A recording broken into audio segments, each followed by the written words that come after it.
Hello बच्चों। आज मैं आप लोगों को क्लास 9th की डीओई की तरफ से जो आपको मैथ्स की सपोर्ट मटेरियल की बुक दी है ना, हिंदी मीडियम में सेशन 2020-24 की, उसमें हमने अपना चैप्टर नंबर 1 स्टार्ट कर रखा है, संज्ञा पद्धति। तो आज मैं आपको इसी के ही आगे के क्वेश्चंस कराऊंगी। लास्ट क्लास में हमने क्वेश्चन नंबर 27 तक अपने कंप्लीट कर लिए थे। आज हमारे को क्वेश्चन नंबर 28 से स्टार्ट करना है। तो चलिए देखते हैं क्वेश्चन 28 क्या है हमारे पास। कह रहे हैं नीचे दी गई परिमेय संख्याओं में किसका शांत दशमलव प्रसार होगा या अशांत आवर्ती दशमलव प्रसार होगा। तो आपको ये बताना है कि इनका दशमलव प्रसार कैसा हो। देखो, एक एक को डिवाइड करके बताने की कोई जरूरत नहीं है। आप हर देख लो सबके। अगर आपके हर के गुणनखंड 2 और 5 के रूप में है तो वो शांत है, नहीं तो अशांत। ठीक है। अब जैसे अगर मैं इसका देखूं 135 है यहाँ, और 50 के अगर मैं गुणनखंड देखूं तो 2 × 5 यही होगा ना, और कुछ तो नहीं होगा इसके अलावा। तो इसके जो गुणनखंड आ रहे हैं हर के, वो 2 और 5 के ही रूप में तो आ रहे हैं। तो इसका मतलब ये क्या हो जाएगा आपके पास, 7।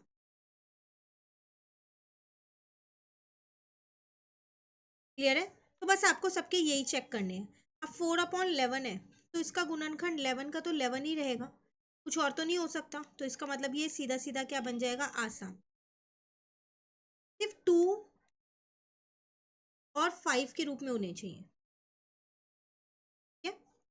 यहाँ पर देखो, यहाँ डायरेक्ट आप नहीं कह सकते कि ये आसान है, पहले आपको इसको थोड़ा सा हल करना पड़ेगा। जैसे अब मैंने यहाँ नीचे 2 में 5 की जो 5 की जो घात है 3 और 27 को भी ये लिख दिया। तो देखो ये तो आपस में कट गए ना, ये भी कट गया, एक ही 5 बचा। तो यहाँ आ गया 1/2 में 5। तो 2 और 5 के फॉर्म में तो है, उसी रूप में ही है ना हर। तो इसका मतलब इसका भी क्या आ जाएगा, 7। ठीक है। 55/9 है, 9 के गुणनखंड तो 3 × 3 होगा। तो ये क्या हो जाएगा, आसान आवृत्ति। ऊपर वाला ही हो जाएगा same. Clear. Next question number 29 में कह रहे हैं नीचे दी गई संख्याओं का वर्गीकरण शांत दशमलव या अशांत आवर्ती या अशांत अनावर्ती दशमलव के रूप में व्यक्त की। ये तो आपको पता है, जो पूरा पूरा खत्म हो जाएगा वो शांत है, जो पूरा पूरा खत्म नहीं हो रहा लेकिन उसकी संख्याएं अपने आप को दोहरा रही हैं तो वो अशांत आवर्ती है। और जो पूरा पूरा खत्म नहीं हो रहा और संख्याएं भी अपने आप को नहीं दोहरा रही हैं वो अशांत अनावर्ती। ठीक है। पहले वाला क्या हो जाएगा, शांत। दूसरे वाला भी यही रहेगा क्योंकि पूरे पूरे खत्म हो रहे हैं। तीसरे वाला देखो ये खत्म नहीं हो रहा, पर यहाँ अगर आप ध्यान से देखो तो ये संख्याएं अपने आप को दोहराने लग गई हैं, है ना। तो ये क्या हो जाएगा आपके पास, अशांत आवर्ती। तीसरे वाले में देखो ये भी पूरा पूरा खत्म नहीं हो रहा लेकिन यहाँ पर संख्या भी अपने आप को नहीं दोहरा रही है, ये अनावर्ती है। इसमें तो देख के ही पता चल रहा है संख्या अपने आप को दोहरा रही है क्योंकि ऊपर बार लगा हुआ है। ये सेम ऊपर थर्ड वाला ही हो जाएगा। क्लियर। पर इसके साथ साथ एक और चीज पूछी गई, दी गई संख्याओं को परिमेय व अपरिमेय संख्याओं के रूप में भी व्यक्त की। तो परिमेय संख्या दो भागों में बटी हुई है, शांत दशमलव प्रसार की होती है और अशांत आवर्ती। और अपरिमेय संख्या कौन सी होती है, अशांत और अनावर्ती। तो ये वाली मेरी अपरिमेय हो जाएगी।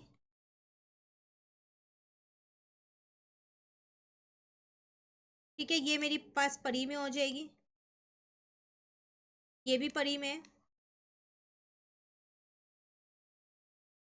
ये भी परिमेय है सेम, ये भी परिमेय, ये तीनों ही परिमेय संख्या है। ठीक है, तो मैं सिर्फ पा लिख रही हूँ, आप बाकी का लिख लेना यहाँ पर।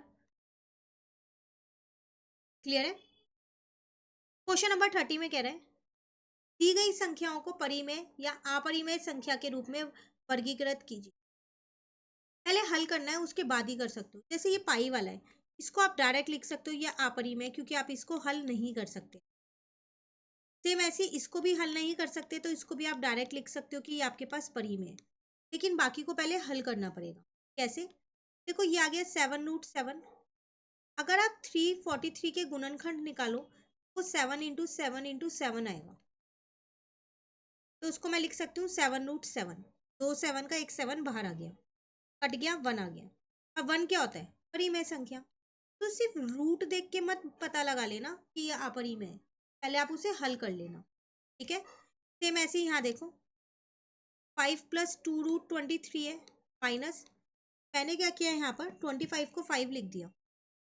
92 की अगर मैं गुणनखंड यहाँ देखूँ तो ये 2 की टेबल में आपके पास जाता है 46 पे, फिर 2 की टेबल में 23 पे, और 23 बन जाता है, तो ये आ जाएगा 2√23।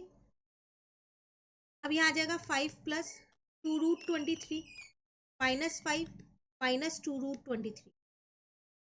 देखो ये तो आपस में कट गए, ये भी कट गए, जीरो आ गया। और जीरो क्या होती है? मेरी परिमेय संख्या ही तो होती है, क्योंकि उसको मैं p अपॉन क्यू के रूप में लिख सकती हूँ, 0/1 करके,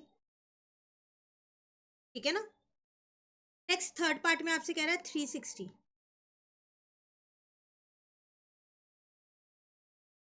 तो 6 इंटू 6 36 इंटू 2 इंटू 5 ये लिख सकती हूँ इसके गुणनखंड। एक 6 बाहर आ गया, पर अंदर का 10 ऐसी है, वो तो आगे रूट से बाहर नहीं निकला, तो ये आपके पास हो जाएगी अपरिमेय संख्या। तो पहले आपको हल करनी है और उसके बाद ही बताना है कि वो परिमेय है या अपरिमेय। क्लियर? तो 3 क्वेश्चंस कर लिए आज की क्लास में हमने, 28, 29 और 30। आगे के क्वेश्चंस नेक्स्ट क्लास में करेंगे। कहीं पर दिक्कत लग रही हो कमेंट करके ज़रूर पूछ। फ्रेंड्स के साथ इन वीडियोस को प्लस इस चैनल को शेयर करो। इस चैनल पे सपोर्ट मटेरियल के हिंदी मीडियम में सॉल्यूशंस अपलोड होने स्टार्ट हो गए, ताकि वो भी इनकी प्रिपरेशन कर सके। मिलते हैं नेक्स्ट क्लास में। आपको वीडियो अच्छी लगे लाइक ज़रूर करना। चैनल सब्सक्राइब नहीं किया हुआ जल्दी से सब्सक्राइब कर लो, ताकि आपको डेली जो वीडियोज़ अपलोड हो उसकी नोट। Thank you.